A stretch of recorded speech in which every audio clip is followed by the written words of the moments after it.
Hi students, welcome to ఎస్ఆర్ఎఫ్ని classes. ఈ రోజు క్లాస్లో మనం 10th class second lesson Idgah కహానీ పాఠ్ ఈ కథా పాఠాన్ని నేర్చుకుందాం. ఈద్గాహ్ ఈ కథా పాఠ్యాంశం యొక్క రచయిత ప్రేమ్చంద్. హిందీ సాహిత్యంలో ప్రముఖమైన రచయిత. ఈయన జీవన్ కాల్ 1880 से 1936, 1880 నుంచి 1936 వరకు ఈయన జీవన్ కాల్. ఈయనకి ఉపన్యాస్ సామ్రాట్ అనే ఉపాధి, అంటే ఒక పదవి బిరుదు కూడా ఉంది, ఉపన్యాస్ సామ్రాట్. ప్రేమ్చంద్ జీ ఉపన్యాస్, కహానీ, నాటక్, నిబంధ్, సంస్మరణ్ ఇలా అన్ని సాహిత్య ప్రక్రియల్లోనూ తమదైన శైలిలో తమదైన ముద్ర వేశారు హిందీ సాహిత్యంలో. ఈయన యొక్క ప్రముఖమైన ఉపన్యాసాలు చూస్తే గోదాన్, గబన్, రంగభూమి, కర్మభూమి, కాయకల్ప్ మొదలగునవి ఈయన ఉపన్యాసాలు. ఇంకా కహానీ విషయానికి వస్తే బడేగర్ కి బేటీ, కఫన్ మొదలైనవి ఈయన కహానీ అంటే కథలు, ఈయన రచించిన కథలు. ఈయన 300 పైగా కథలని, కహానీని రచించారు. ఈయన ఒక మంచి అనువాద కవి కూడా. ఈయన ఇతర భాషల్లో ఈయన్ని ప్రభావితం చేసిన రచనలు ఏమైనా ఉంటే వాటిని హిందీలో అనువదించేవారు కూడా. హిందీ సాహిత్యంలో ఒక ప్రముఖమైన కవి ప్రేమ్చంద్. ప్రేమ్చంద్ జీ రచించిన ఈద్గాహ్ కహానీని ఈరోజు మనం నేర్చుకుందాం. సరేంది, కహానీ అంటే ఏంటి? కహానీ అంటే కథ అంటే ఏంటి? ఏదైనా ఒక జరిగే సంఘటనని కానీ లేదా ఒక విషయాన్ని కానీ చక్కగా వర్ణించి వివరించి చెప్పడానికి కహానీ ప్రక్రియని ఉపయోగిస్తారు. ఈద్గాహ్ కూడా కహానీ. చూద్దాం మనం ఈ కహానీలో మనకి ప్రేమ్చంద్ గారు ఏం చెప్పాలనుకుంటున్నారు. विषय प्रवेश. प्राचीन काल से ही नैतिक मूल्य भारतीय जीवन के प्रतिबिंब रहे हैं. इनके रूप हर भारतीय में समाये हुए हैं. हम अपने बुजुर्गों का बड़ा ध्यान रखते हैं, जैसे इस कहानी में दर्शाया गया है. ప్రాచీన కాలం నుంచి కూడా, పూర్వకాలం నుంచి కూడా భారతదేశం యొక్క జీవనం దేనికి ప్రతిబింబం అంట?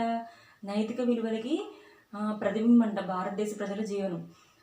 అంటే నైతిక విలువల్ని కలిగి ఉన్న జీవన విధానం మన భారతీయ జీవన విధానం. బుజుర్గోంకా బడా ధ్యాన్ రఖతే హై. బుజుర్గం అంటే ఎవరు? వయో వృద్ధు, పెద్దవాళ్ళు, వృద్ధులు ఎవరైతే ఉన్నారో వాళ్ళని ధ్యాన్ సే రఖతే హై అంటే చాలా శ్రద్ధగా చూస్తారంట.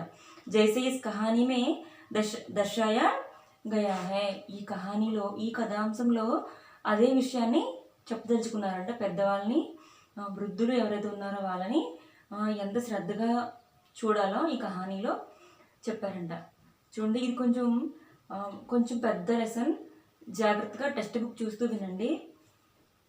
रमजान के पूरे 30 रोजों के बाद आज ईद आई है. रमजान के 30 రోజుల के बाद, రంజాన్ నెల, రంజాన్ అంటే ఒక నెల పేరు కదా. ఆ నెలలోని 30 రోజులు గడిచిన తర్వాత ఆజ్ ఈద్ ఆయి హే, ఈరోజు ఈద్. ఆ గడిచిన తర్వాత మొదటి రోజు ఏంటి? ఈద్ పండుగ జరుపుకునే రోజు. ఆ ఈద్ పండుగ రోజుని గురించి ఇక్కడ వర్ణిస్తున్నారు. కితనా మనోహర్, కితనా సుహావనా ప్రభాత్, వృక్షం పర్ కుచ్ అజీబ్ హరియాలి హై. కితనా మనోహర్, కితనా చూడండి, మనోహర్ అంటే ఏంటి? రమణీయమైన, చార్మింగ్. ఎంత మనోహరంగా, ఎంత అందంగా ఉందో. కితనా సుహావనా ప్రభాత్, సుహావన అంటే చాలా ఆహ్లాదకరంగా, ప్లెజెంట్గా ఉందో. ప్రభాత్ అంటే ఏంటి? Morning time. ఈ ఉదయం ఎంత మనోహరంగా ఉందో, ఎంత ఆహ్లాదంగా ఉందో అని చెప్తున్నారు. వృక్షం పర్ కుచ్ అజీబ్ హరియాలి హై. వృక్షం పర్ చెట్లపైన ఒక విధమైన, అజీబ్ అంటే వండర్ఫుల్, అద్భుతమైన, ఒక గొప్పదైన, హరియాలి అంటే పచ్చదనం ఉందంట. కేతం పర్ కుచ్ అజీబ్ రౌనక్ హై. కేత్ అంటే ఏంటి? పొలాలు. పొలాల్లో కూడా అద్భుతమైన, రౌనక్ అంటే శోభ, ఒక అందం, ఒక మెరుపు అనేది ఉందంట. ఆస్మాన్ పర్ కుచ్ అజీబ్ లాలిమా హై. ఆకాశంలో కూడా ఒక అద్భుతమైన, లాలిమా అంటే ఏంటి? ఎరుపు. ఆకాశం కొంచెం ఎర్రగా అందంగా ఉంది అంటున్నారు. ఈ आज का सूर्य देखो कितना प्यारा, कितना शीतल है, मानो संसार को ईद की बधाई दे रहा है. आज का सूर्य देखो, ఈరోజు సూర్యుని చూడు. కితనా ప్యారా, కితనా శీతల్ హై, ఎంత అందంగా ఉన్నాడో, ఎంత శీతలంగా ఉన్నాడో. సూర్యుడు ఎప్పుడు ఎలా ఉంటాడు? సాధారణంగా వేడిగా ఉంటాడు కదా. కానీ మార్నింగ్ టైం కదా, అది మార్నింగ్ టైం కాబట్టి వాతావరణం ఎంత బాగుందో. చెట్లు అవి చాలా మెరుస్తూ చాలా అందంగా ఉన్నాయి, పచ్చగా పొలాలన్నీ మెరుస్తూ ఉన్నాయి, సూర్యుడు కూడా చాలా చల్లగా ఉన్నాడు, ఎంత బాగున్నాడో అని చెప్తున్నారు. మానవ సంసార్కో ఈద్కి బధాయి దే రహా హై. ఏమనిపిస్తుందంటే ఈ సంసార్, ఈ ప్రపంచానికి ఈద్కి బధాయి. బధాయి అంటే ఏంటి? శుభాకాంక్షలు. ఈద్ పండుగ యొక్క శుభాకాంక్షలు తెలుపుతున్నాడా సూర్యుడు అంత ప్రశాంతంగా ఉండి అని వర్ణిస్తున్నారు. ఈద్గా జానేకి తయారియా హో రహీ హై. ఈద్గాకి వెళ్ళడానికి తయారీ అంటే ఏర్పాట్లు జరుగుతున్నాయి. ఈద్గా అంటే ఏంటి? ఆ ఈద్ రోజున, పండుగ రోజున నమాజ్ చేయడానికి వెళ్తారు కదా, ఆ ఇల్లు ప్రత్యేకమైన ప్రదేశాన్ని ఈద్గా అంటారు. लड़के सबसे ज्यादा प्रसन्न है, बार बार जेब से खजाना निकाल कर गिनते हैं. లడకే అంటే ఎవరు? లడకా బాలుడు, లడకే బాలురు. బాలురు అందరూ కూడా జాదా ప్రసన్న హే, అందరికంటే కూడా ఎక్కువగా ఎవరు సంతోషంగా హ్యాపీగా ఉన్నారు? బాలురు, పిల్లలే సంతోషంగా ఉన్నారంట. బార్ బార్ జేబ్ సే ఖజానా నికాల్ కర్ గిన్తే హై. అస్తమానం జేబ్ నుంచి, ఖజానా అంటే ఏంటి? ఖజానా అంటే ధనము, డబ్బు. ఆ ఖజానాని జేబు నుంచి వాళ్ళ దగ్గర ఉన్న డబ్బులను తీసుకుని అస్తమానం నికాల్కర్ గిన్తే హై, బయట తీసి. గిన్న అంటే ఏంటి? లెక్క పెట్టుకోవడం. గిన్తే హై, లెక్క పెట్టుకుంటున్నారంట. మహమ్మద్ గిన్తా హై, మహమ్మద్ ఇలా లెక్క పెడుతున్నాడు. 1 2 3 4 అలా 10 12, 1 2 3 4 లెక్క పెట్టాడు. లాస్ట్కి ఎక్కడ ఆపాడు? 12 దగ్గర ఆపాడు. ఉన్కే పాస్ 12 పైసే హై. తన దగ్గర మొత్తం ఎన్ని పైసలు ఉన్నాయి? 12, 12 పైసలు ఉన్నాయంట. मोहसिन के पास 15 पैसे. मोहसिन దగ్గర ఎన్ని ఉన్నాయి? 15 पैसे ఉన్నాయంట. इनसे अनगिनत चीजें लाएंगे, खिलौने, मिठाइयाँ, बिगुल, गेंद और ना जाने क्या क्या. इनसे अनगिनत चीजें, ఈ డబ్బులతోటి, ఈ పైసలతోటి లెక్క పెట్టలేని వస్తువుల్ని తెచ్చుకోవచ్చంట. కిలోనే మిఠాయియాం. కిలోనే అంటే ఆట వస్తువులు, మిఠాయియాం అంటే మిఠాయిలు, తినేవి, తినుబండరాలు. బిగులు అంటే విజిల్, ఇలా. గేంద్ ఔర్ నా జానే క్యా క్యా. గేంద్ అంటే బాల్. ఇంకా తెలియని వస్తువులు, ఇంకా ఏమేమో, ఇంకా చాలా వస్తువులు, మనం లెక్క పెట్టలేని వస్తువులు తెచ్చుకోవచ్చు అని పిల్లలు అనుకుంటున్నారంట. ఔర్ సబ్సే జ్యాదా ప్రసన్న హై హామీద్. అయితే వీళ్ళందరికంటే కూడా చాలా హ్యాపీగా, చాలా సంతోషంగా, ప్రశాంతంగా ఉన్నది ఎవరంట? హామీద్. చూడండి, వह భోలీ సూరత్ కా 4-5 साल का దుబలా పతలా లడకా థా. బోలీ సూరత్ అంటే కలిగి ఉన్న, ఒక అమాయకమైన ఫేస్ని కలిగిన 4-5 साल అంటే ఒక 4-5 సంవత్సరాల దుబలా పతలా లడకా థా, ఒక చిక్కిపోయినట్టుగా బక్కగా ఉన్న ఒక పిల్లవాడంట. ఎవరు? హామీద్. ఔర్ उसका पिता गत वर्ष हैजे की बैंड हो गया. ఆయన హామీద్ యొక్క నాన్నగారికి గత వర్ష్, లాస్ట్ ఇయర్ అంట, అంత ముందు సంవత్సరం, హైజేకి బేండ్ హో గయా और माँ ना जाने क्यों पीली पड़ती गई. వాళ్ళ నాన్నగారికి లాస్ట్ ఇయర్ హైజ్ అంటే ఏంటంటే కలరా వ్యాధి వచ్చిందంట. और माँ ना जाने क्यों पीली पड़ती गई. ఇంకా అమ్మ ఎందుకు చిక్కిపోయిందో, పీలీ పడిన అంటే పాలిపోవడం, అమ్మ ఎందుకు పాలిపోయిందో తెలీదు. और एक दिन वह भी परलोक सिधार गई. వాళ్ళ నాన్నగారేమో కలరా వ్యాధికి గురయ్యి వాళ్ళ నాన్నగారు చనిపోయారంట. తర్వాత వాళ్ళ అమ్మగారికి కూడా పాలిపోయినట్టుగా అయిపోయి వాళ్ళ అమ్మగారు కూడా చనిపోయారంట. పరలోక్ సిధార్ గయి, పరలోకానికి వెళ్ళిపోయారంట. కిసీకో పతా నా చలాకి ఆఖిర్ అచానక్ యహ్ క్యా హువా. ఎవరికి కూడా తెలియలేదంట. చివరికి ఇలా అకస్మాత్తుగా అనుకోకుండా వీళ్ళిద్దరికి ఇలా ఎందుకైందో ఎవరికి కూడా తెలియలేదంట. अब हामिद अपनी दादी अमीना की गोद में सोता है. ఇప్పుడు హామీద్ ఎక్కడ ఉంటున్నాడు? దాది అమీనా, వాళ్ళ నాన్నమ్మ అమీనా దగ్గర ఉంటున్నాడు. అమీనాకి గోద్ మే సోతా హై, అమీనా ఒడిలో పడుకుంటున్నాడు. గోద్ అంటే వడి. दादी अम्मा हामिद से कहती है कि उसके अब्बा जान रुपये कमाने गए हैं. दादी అమ్మ హామీద్కి, వాళ్ళ నాన్నమ్మ హామీద్కి ఏం చెప్పిందంట? उसके अब्बा जान रुपये कमाने गए हैं. అబ్బా జాన్ అంటే పితాజీ, వాళ్ళ నాన్నగారు రూపాయే కమానే, డబ్బులు సంపాదించడానికి వెళ్ళారు. అమ్మీ జాన్ అల్లాహ్ మియా కే ఘర్ సే అనేక్ उसके लिए बहुत सी अच्छी चीजें लाने गई है. ఇంకా అమ్మీ జాన్, వాళ్ళ అమ్మ అల్లాహ్ ఇంటి దగ్గరికి వెళ్ళి అక్కడి నుంచి తనకి నచ్చిన మంచి మంచి వస్తువుల్ని తన కోసం తీసుకురావడానికి అల్లాహ్ దగ్గరికి వెళ్ళింది. నాన్నేమో డబ్బులు తేవడానికి వెళ్ళారు అని అమీనా हामिद की नच చెప్తూ వస్తుంది. आशा तो बड़ी चीज है, हामिद के पाँव में जूते नहीं है, सिर पर एक पुरानी टोपी है जिसका गोटा काला पड़ गया है. फिर भी वह प्रसन्न है. హామీద్ అన్నిటికంటే ఆశే గొప్ప వస్తువు. ఆశే మనల్ని నడిపించేది. హామిద్ కే పావ్ మే జూతే నహీ హై. హామిద్ కాళ్ళకి చెప్పులు కూడా లేవు. సిర్ పర్ ఏక్ పురానీ టోపీ హై జిస్కా గోటా కాలా పడ్ గయా హై. తన తలపై కేవలం ఒక పాత టోపీ మాత్రమే ఉంది, అది కూడా నల్లగా అయిపోయిందంట. ఫిర్ భీ వహ్ ప్రసన్న హై. అయినా సరే అతను చాలా సంతోషంగా ఉన్నాడు. అబాగిన్ అమీనా अपनी कोठरी में बैठी रो रही है. అబాగిన్ అమీనా చాలా అభాగ్యురా. అపని కోటరీ మే బయటి రో రహీ హై. తన యొక్క చిన్న గదిలో కూర్చుని ఏడుస్తూ ఉంది. ఆజ్ ఈద్ కా దిన్ హై. ఈరోజు ఈద్ పండుగ రోజు. ఉస్కే ఘర్ మే దానా తక్ నహీ హై. తన ఇంటిలో దానా అంటే ధాన్యం గింజలు కూడా లేవు. లేకిన్ హామీద్ ఉస్కే అందర్ ప్రకాష్ బాహర్ ఆశాకి కిరణ్. వాళ్ళ ఇంట్లో ఏమీ లేవు ఆ రోజు తినడానికి. కానీ హామీద్ మాత్రం ఉస్కే అందర్ ప్రకాష్ హై. తన లోపల ఒక విధమైన ప్రకాశం ఉంది. బాహర్ ఆశాకి కిరణ్, బయటికి తను ఒక ఆశా కిరణము అని చెప్తుంది.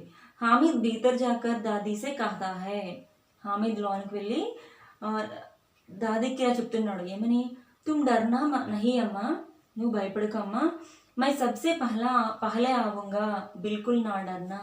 నేను అందరికంటే ముందుగానే వచ్చేస్తాను, చాలా త్వరగా వచ్చేస్తాను. బిల్కుల్ నా డర్నా, నువ్వు అస్సలు భయపడద్దు అని చెప్తున్నాడు వాళ్ళ నాన్నమ్మకి. అमीना का दिल कचोट रहा है. गांव के बच्चे अपने अपने पिता के साथ जा रहे हैं. अमीना के सिवा कौन है? అమీనా యొక్క దిల్ అంటే హృదయం, దిల్ కచోట్ అంటే చాలా బాధ ఉన్నాడు. అమీనా చాలా బాధపడుతుంది హృదయంలో. ఏమని? గాంకే బచ్చే అపనే పితాకే సాత్ జా రహే హై. ఆ గ్రామంలోని పిల్లలందరూ వాళ్ళ నాన్నగారితో, వాళ్ళ తండ్రితో వెళ్తారు ఎక్కడికి? ఈద్గాకి. హామీద్గా అమీనాకే సివా కౌన్ హై. కానీ హామీద్కి అమీనాకి మించి ఇంకెవరున్నారు? తనకి ఇంకెవరు లేరు కదా. పాపం దీని ఒక్కడే ఈద్గాకి వెళ్ళాలి అని బాధపడుతుంది. బీడ్ మే బచ్చా కహీ కోగయేతో క్యా హోగా. బీడ్ అంటే గుంపు. ఆ గుంపులో పిల్లవాడు తప్పిపోతే, ఎటైనా వెళ్ళిపోతే ఏంటి, వాడి దారి తెలియపోతే ఏమవుతుంది? 3 కోస్ చెలేగా కైసే. 3 మైళ్ళ దూరం తను ఎలా వెళ్తాడు పాపం ఒక్కడే. పైరోమే చాలే పడ్జాయంగే. కాళ్ళల్లో చాలే అంటే ఏంటి? బొబ్బలు ఎర్రగా, తన కాళ్ళు ఎర్రగా కందిపోతాయి అందూరం నడిచేసరికి.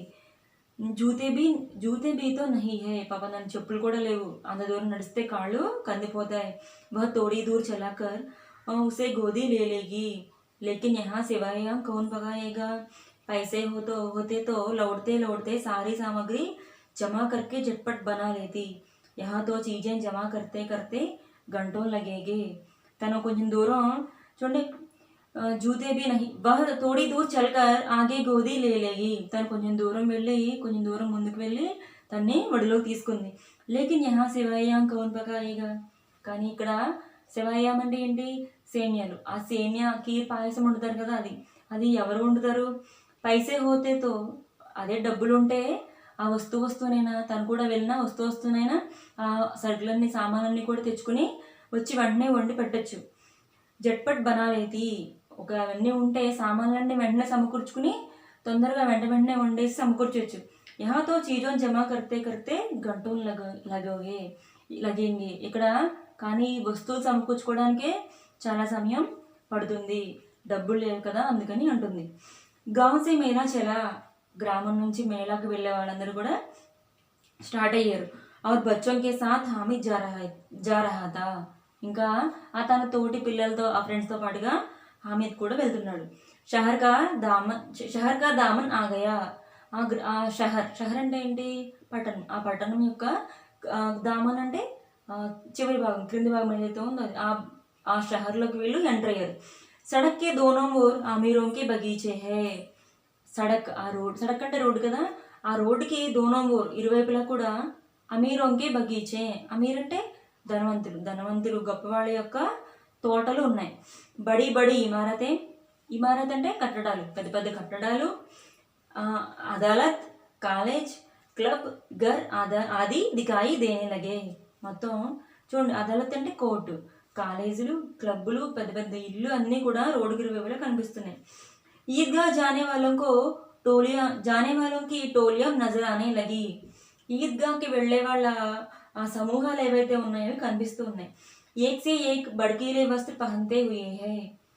ఒకరిని మించి ఒకరు బడ్కీలే వస్త్ర అంటే బడ్కీలే అంటే ఆడంబరమైన మెరుస్తూ ఉన్న ఒకరిని మించి ఒకరు ఆడంబరంగా దుస్తులు ధరించి కనిపిస్తున్నారు. సాసా ఈద్గా నజర్ ఆయి और उसी के पास ఈద్గా మేళా. ఇంకా ఈద్గా కనిపిస్తూ ఉంది. ఆ ఈద్గా దగ్గరలో మేళ ఆ సంత కూడా కనిపిస్తుందంట. नमाज पूरी होते ही सब बच्चे मिठाई और खिलौने की दुकानों पर दवा बोल देते हैं. నమాజ్ పూరి హోతే హి అక్కడ నమాజ్ ప్రార్థన పూర్తవగానే పిల్లలందరూ కూడా ఎక్కడికి వచ్చేసారు? ఈ కిలోనే ఇంకా మిఠాయి దుకాణం బొమ్మలు ఇంకా మిఠాయిలు ఉన్న దుకాణాలపై అందరూ ఒకేసారిగా ఏదో దాడి చేసినట్టుగా వచ్చేసారంట. హామీద్ దూర్ కడా హై. పిల్లలందరూ కూడా గుంపుగా వచ్చేసారు, కానీ హామీద్ మాత్రం దూరంగా నిల్చుని ఉన్నాడు. उसके पास केवल 3 पैसे है. తన దగ్గర కేవలం 3 पैसे है, 3 పైసలు మాత్రమే ఉన్నాయి. मोहसिन बिस्ती खरीदता है. मोहम्मद सिपाही, नूरे वकील और सम्मी दोबिन. मोहसिన్ ఏం కొన్నాడు? బిస్తి అంటే నీళ్లు మోసే మనిషి బొమ్మ, ఆ బొమ్మను కొన్నాడు. మహమ్మద్ ఏమో సిపాయి బొమ్మను కొన్నాడు. నూరేమో వకీల్ ప్లీడర్ లాయర్ బొమ్మను కొన్నాడు. సమ్మీ ఏమో దోబిన్ అంటే దోబిన్ చాకలి స్త్రీ బొమ్మ, బట్టలతో స్త్రీ బొమ్మ కొన్నాడు. హామీద్ కిలోనుకో లలచాయి ఆంకోన్సే దేఖ్తా హై. హామీద్ ఆ బొమ్మల్ని లలచాయి ఆంకోన్సే అంటే ఆశతో నిండిన ఆ బొమ్మల పట్ల ఆశతో నిండిన కళ్ళతో చూస్తున్నాడు. వహ అపనే ఆప్కో సమझाता है. మిట్టి కే తో హై గిరో తో చక్నాచూర్ హో జాయే. తను తాను ఇలా సంధాయించుకున్నాడు. ఏమని? అవన్నీ మట్టి బొమ్మలే కదా, పడిపోతే విరిగిపోతాయి, ఏం పర్వాలేదు అని తను సంధాయించుకుంటున్నాడు. ఫిర్ మిఠాయియోంకి దుకానే ఆతీ హై. తర్వాత ఏమొచ్చినాయి అంట? మిఠాయియోంకి దుకాన్, మిఠాయిలు ఉన్న దుకాణాలు వచ్చినాయి. కిసీనే రేవడియాన్లి. ఒకలేమో రేవడియాం అంటే ఏంటి? అచ్చులు, నువ్వులు ఉండరు అచ్చులు ఉంటాయి కదా, అలాంటివి తీసుకున్నారు. కిసీనే గులాబ్ జామున్, ఇంకొకరు గులాబ్ జామున్. కిసీనే సోవన్ హల్వా, ఇంకొకరేమో చాలా రుచిగా ఉండే స్వాదిష్టమైన హల్వాని తీసుకున్నారు. మొహసిన్ कहता है హామిద్ రేవడి లేలో. మొహసిన్ ఇలా అంటున్నాడు, హామిద్ నువ్వు ఈ అచ్చు ఈ జీడి తీసుకో. కితనీ ఖుష్బుదార్ హై. చూడు ఇది ఎంత సువాసన వస్తుందో, ఎంత మంచి వాసన వస్తుందో. హామిద్నే కహా రకే రహో క్యా మేరే పాస్ పైసే నహీ హై. నువ్వే తీసుకో, నా దగ్గర డబ్బులు లేవా ఏంటి, నేను కొనుక్కోలేనా, నాకు వద్దు అంటున్నాడు. సమ్మీ బోలా తీన్ హీ పైసేతో హై. 3 पैसे में क्या क्या लोगे. సమ్మీలా అంటున్నాడు, నీ దగ్గర 3 పైసలే ఉన్నాయి కదా, నువ్వు ఆ 3 పైసలతో ఏమేం కొనేస్తావు అంటున్నాడు. హామిద్ మౌన్రా గయా. హామిద్ మౌనంగా ఉండిపోయాడు. మిఠాయియం కే బాద్ లోహేకి చీజెంకి దుకాణే మాతి హై. మిఠాయిల తర్వాత లోహేకి చీజెం, లోహే అంటే లోహము, ఆ ఇనుప లోహంతో చేసిన వస్తువుల యొక్క దుకాణం వచ్చింది. కయ్యి చిమటే రకే హుయేతే. అక్కడ చాలా, చిమటే అంటే పొయ్యి మించి తీసే వస్తువు, పట్కర్ అంటాం కదా, అక్కడ చిమటాలు చాలా వరుసగా పేర్చున్నాయంట. హామిద్ కో క్యా లాతా హై. హామిద్కి గుర్తొచ్చిందంట. ఏమని? చూడండి, తవేసే దాదీకే పాస్ చిమటా నహీ హై. దాది దగ్గర, నానమ్మ దగ్గర ఈ చిమట లేదు. తవేసే రోటియా ముతారతీ హై తో హాత్ జల్ జాతే హై. తను ఆ తవే నుంచి దాని నుంచి పాన్ నుంచి రొట్టె తీస్తున్నప్పుడు తన చెయ్య కాలిపోతుందంట. జల్ జాతే హై అంటే కాలిపోవడం. అగర్ చిమటా లే జాకర్ దాదీకో దే తో వహ్ కితనీ ప్రసన్న హోయి. అదే నేను ఒకవేళ ఈ చిమటా తీసుకెళ్ళి నానమ్మకి ఇస్తే తను చాలా ఆనందంగా, చాలా సంతోషిస్తుంది. ఎందుకు? ఈసారి తను చిమటగా తీయచ్చు రొట్టెల్ని, తను చేయి కాలదు కదా, అందుకని. ఫిర్ ఉన్కి ఉంగలియాం కభీ నహీ జలేంగి. ఎందుకంటే తన వేళ్ళు ఎప్పుడు కూడా, ఉంగలియాం అంటే వేళ్ళు, తన వేళ్ళు ఎప్పుడు కూడా కాలవు కదా. దాదీ అమ్మ చిమటా దేఖ్తే హీ దౌడ్కర్ మేరే హాత్ సే లే లేంగి. దాదీ అమ్మ ఆ చిమటాని చూడంగానే నా దగ్గరికి వచ్చి నా చేతి నుంచి తీసుకుంటుంది. ఇంకా ఇలా అంటుంది, మేరా బచ్చా అమ్మా కే లియే చిమటా లాయా హై. మేరా బచ్చా, ఈ అమ్మ కోసం నువ్వు చిమటా తెచ్చాడు. హజారోం దువాయిన్ దేతీ హై. నా కోసం వేల్ దువా ఏమంటే ఏంటి, శుభాకాంక్షలు, నాకు వేల ఆశీర్వాదాలు శుభాకాంక్షలు ఇస్తుంది. ఫిర్ పడోస్కి ఔరతోంకు దికాయేగి, అలాగే ఆ చుట్టుపక్కల ఉండే స్త్రీలకు కూడా చూపిస్తుంది, నా మనవడు నా కోసం చిమట తీసుకొచ్చాడు అని. సారే గావ్ మే చర్చ హోనే లగేగి హామిద్ చిమట లాయా హై. మొత్తం గ్రామంలో ఇది చర్చకు వస్తుందంట ఈ విషయం ఏంటి, హామిద్ వాళ్ళ నాన్నమ్మకి చిమట తీసుకొచ్చాడు అని. कितना अच्छा लड़का है, बड़ों की दुआएं सीधे अल्लाह के दरबार में पहुंचती है और तुरंत सुनी जाती है. అందరూ కూడా ఏమనుకుంటారు, ఎంత మంచి పిల్లోడు కదా అని దీన్ని అందరూ కూడా ఆశీర్వదిస్తారంట. అలాగే ఆ పెద్ద యొక్క ఆశీర్వాదాలు సీదా ఎక్కడికి వెళ్తాయి అంటున్నాడు, అల్లాకే దర్బార్ में पहुंचती है.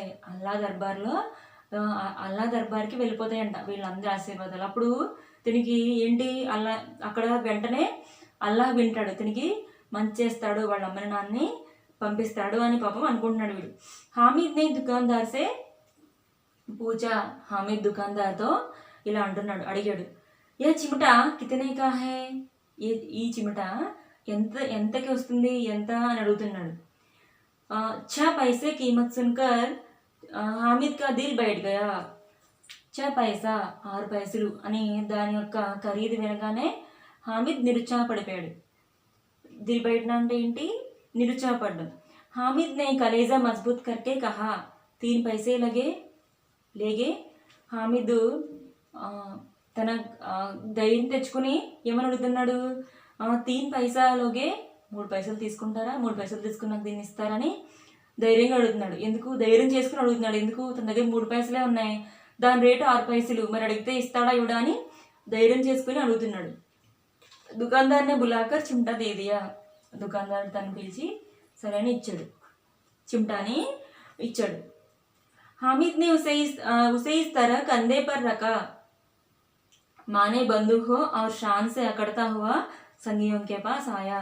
హామిద్ దాన్ని కందే పర్ రకా, దాన్ని కందే అంటే షోల్డర్, భుజం పైన ఇలా పెట్టుకున్నాడు. ఎలా అంట, బందూక్ హో, ఒకవేళ అది బందూక్ అంటే తుపాకీ, ఒకవేళ తుపాకీ అయితే ఎలా భుజం మీద పెట్టుకుంటామో అలా హామీద్ ఆ చిమటాని భుజం మీద పెట్టుకుని అకడతా హువా, షాన్సే అకడతా హువా సంగియోం కే పాస్ ఆయా. చాలా గర్వంతో వచ్చాడు. ఎవరికి, సంగియోం కే సాత్ అంటే, సంగియోం అంటే ఫ్రెండ్స్, తన స్నేహితుల దగ్గరికి దాన్ని ఆ చిమటాని భుజం మీద పెట్టుకుని చాలా గర్వంగా వచ్చాడు. दोस्तों ने मजाक किया, यह चिमटा क्यों लाया पगले, इसे क्या करेगा. అప్పుడు అది తను ఆ చిమటాని భుజం మీద పెట్టుకుని ఆ స్నేహితుల దగ్గర రాగానే వాళ్ళు ఏమంటున్నారు, నువ్వేమైనా పిచ్చివాడువా, దీన్ని తెచ్చుకున్నావు, దీన్ని నువ్వేం చేసుకుంటావు అని ఆడపట్టిస్తున్నారంట. घर आने पर अमीना हामिद की आवाज़ सुनते ही दौड़ी और उसे गोद में उठाकर प्यार करने लगी. सहसा हाथ में चिमटा देखकर यह चौंकी, यह चिमटा कहाँ से लाया. घर आने पर హామిద్ ఇంటికి రాగానే హామిద్ యొక్క ఆవాజ్, తన యొక్క పిలుపు వినగానే ఆమీనా పరిగెత్తుకుంటూ వచ్చేసింది. తన్ని ఒళ్ళోకి తీసుకుని ఇలా చూస్తుంది. తన చేతిలో చిమటా ఉంది కదా, దాన్ని చూసి ఇలా అడుగుతుందంట, ఏ చిమటా కహాసే లాయా, నువ్వు ఈ చిమటా ఎక్కడి నుంచి తెచ్చావు. మైనే మూల్ లియా అమ్మా, నేను దీన్ని కొన్నానమ్మా. కితనే పైసేమే, ఎన్ని పైసలు కొన్నావు. 3 पैसे దియే, 3 पैसలు ఇచ్చాను. आमीना ने अपने माथे पर हाथ रखा, वह अफसोस रहती हुई आह भरती हुई बोली, यह कैसा बेसमझ लड़का है कि दोपहर हुई कुछ खाना ना पिया, लाया क्या चिमटा. తను ఇలా మాతే అంటే ఏంటి, నుదుటి మాత అంటే తన నుదుటి మీద ఇలా చేత్తో అంటుంది, ఎంత తెలివి తక్కువ పిల్లవాడు వీడు, మధ్యాహ్నం అయిపోయింది, నా కాయా నా పియ, ఏమీ తినలేదు ఏమీ తాగలేదు, వీడు తెచ్చిందేంటి చిమటా. ఏమీ తినకుండా ఏమీ తాగకుండా వీడు చిమటాని పట్టుకొచ్చాడు. సారే మేలే మే తుజే और कोई चीज ना मिली जो ये लोहे का चिमटा उठा लिया. ఆ మొత్తం మేళాలో నీకు ఇంతకంటే వేరే వస్తువు ఏమి దొరకలేదా, ఈ చిమటాని మించి ఇంతకంటే నీకు వస్తువు ఏమి దొరకలేదా, దీన్ని తీసుకొచ్చావు అని అడుగుతుంది. हामिद ने अपराधी भाव से कहा, तुम्हारी उंगलियां तवे से जल जाती थी, यह मुझसे देखा ना जाता था अम्मा, इसलिए मैं इसे लिवा लाया. హామిద్ అపరాధి భావం అంటే వాళ్ళ నాన్నమ్మ తిడుతుంది కదా, అందుకని ఏదో అపరాధం చేసిన అపరాధ భావంతో ఇలా అడుగుతున్నాడు, ఇలా చెప్తున్నాడు. తుమారి ఉంగులియాం తవేసే జల్ జాతీ థీ, యహ్ ముస్సే దేకా నా జాతా థా అమ్మా, నీ వేళ్ళు ఆ రొట్టెని తీసినప్పుడు కాలిపోతూ ఉంటున్నాయి కదా, అది నేను చూడలేకపోతున్నానమ్మా, నేను చూడలేకపోతున్నాను, అందుకే ఇస్లియే మైసే లివాలాయా, నేను దీన్ని అందుకనే నీకోసం తీసుకొచ్చాను. అమీనా కా క్రోధ్ తురంత్ స్నేహమే బదల్ గయా, అమీనా యొక్క కోపం వెంటనే ప్రేమగా మారిపోయింది, స్నేహంగా మారిపోయింది. యహ్ మూక్ స్నేహత మార్మిక ప్రేమత జో రస్ ఔర్ స్వాద్ సే భరా, ఇది ఒక మూగ ఒక మార్మికమైన ప్రేమ, అది రసాస్వాదనతో నిండి ఉంటుంది. బచ్చే మే కితనా త్యాగ్, కితనా సద్భావ్ और కితనా వివేక్ హై, చూడండి ఈ పిల్లవాడిలో ఎంత త్యాగము, ఎంత సద్భావన, ఇంకా వివేక్ హై, ఈ పిల్లవాడు ఎంత త్యాగంతో నిండి ఉన్నాడు, ఇంకా ఎంత మంచి ప్రవర్తన కలిగి ఉన్నాడు, ఇంకా వివేకం అంటే ఏం చేయాలి ఏం చేయకూడదు ఇలాంటి వివేకాన్ని కలిగి ఉన్నాడు. दूसरों को खिलौने लेते और मिठाई खाते देखकर इसका मन कितना ललचाया होगा, మిగతా పిల్లలు ఆ బొమ్మలు కొనుక్కున్నప్పుడు మిఠాయిలు తీసుకున్నప్పుడు వీడి యొక్క మనసు ఎంత కితనా లలచాయా హోగా, వాడి యొక్క మనసు ఎంతగా ఆశతో నిండి ఉంటుందో వాళ్ళని చూసి. వహా భీ అపనీ బుడియా దాదీకి యాద్ బనీ రహి, అంత వాడి మనసు ఆ మిగతా పిల్లల్ని చూసి అంత ఆశపడే సందర్భంలో కూడా వీడికి వాళ్ళ ముసలి దాది అమ్మ, వాళ్ళ ముసలి నానమ్మే గుర్తొచ్చింది. అమీనా కా మన్ గద్గద్ హో గయా, ఆ అమీనా యొక్క మనసు గద్గద్ హో గయా అంటే సంతోషంతో మాటలు రాకుండా అయిపోవడం, ఇంకా అమీనా సంతోషంతో మాట్లాడలేనట్టుగా అయిపోయింది. ఆంచల్ ఫైలాకర్ హామిద్ కో దువాయ్, తన యొక్క కొంగు చాచి హామిద్ కోసం దువాయేమంటే ఏంటి, ఆశీస్సులు, నా మనవడికి హామిద్కి ఆశీస్సులు ఇస్తుంది. ఇంకా ఆంసుకి బడి బడి బూందే, తన యొక్క కన్నీళ్ళ యొక్క పెద్ద పెద్ద బిందువులు కిందకి పడుతూ ఉన్నాయంట. వాటి వెనక భావం ఏంటో, తను ఎందుకలా భావిస్తుందో అదంతా కూడా హామీకి తెలుస్తుందా, తెలియదు కదా. ఈ కహానీలో అమీనా ఇంకా హమీద్ వీళ్ళిద్దరి మధ్య యొక్క ప్రేమని, స్నేహాన్ని, వాళ్ళ మధ్య ఉన్న త్యాగాన్ని కూడా మనకి చక్కగా వివరించారు ప్రేమచంద్. హమీద్ చూడండి ఏం చేశాడు, వాడి దగ్గర 3 పైసలతోటి వాడి కోసం ఏమీ కొనుక్కోకుండా నానమ్మ కోసం చుంట తీసుకొచ్చాడు. అంటే వృద్ధుల పట్ల, పెద్దవాళ్ళ పట్ల ఎంత శ్రద్ధ, ఎంత ప్రేమ కలిగి ఉండాలో, వాళ్ళ గురించి ఎలా ఆలోచించాలో తెలియజేసేలా ఈ కహానీని రచించారు ప్రేమచంద్జీ. ఇది ఈద్గా కహానీ యొక్క సారాంశం.